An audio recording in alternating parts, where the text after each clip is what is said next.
当然是朋友啊，再怎么样都会是朋友啊。因为我们从来没有说我们不是朋友。对啊。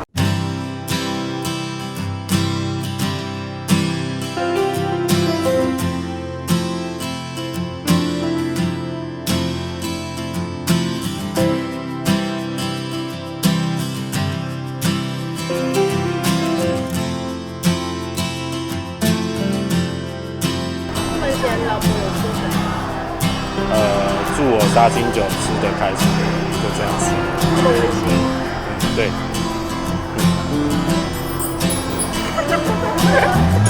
好不习惯。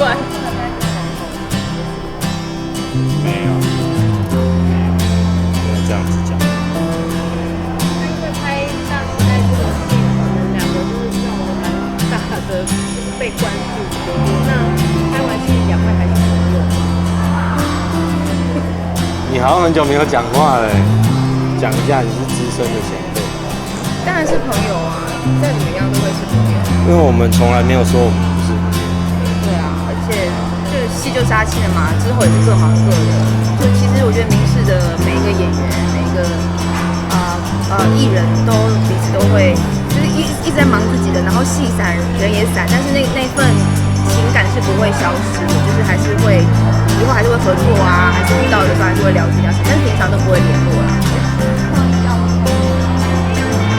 应该之后各忙各的，也就会自然而然就没办法碰面了嘛，因为我可能要去大陆，然后他要忙多行程事，就祝福他，希望他可以越来越好。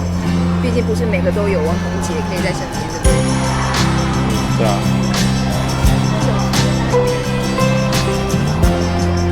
应该不是我们愿不愿意吧？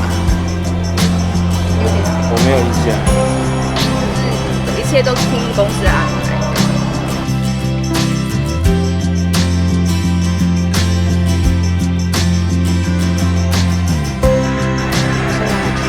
不会啊，那只是一个心情。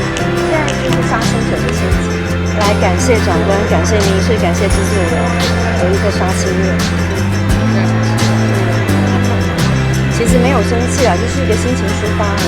毕竟都过了，那不是昨天的事情。我不清楚，反正我就是来吃杀青酒。对。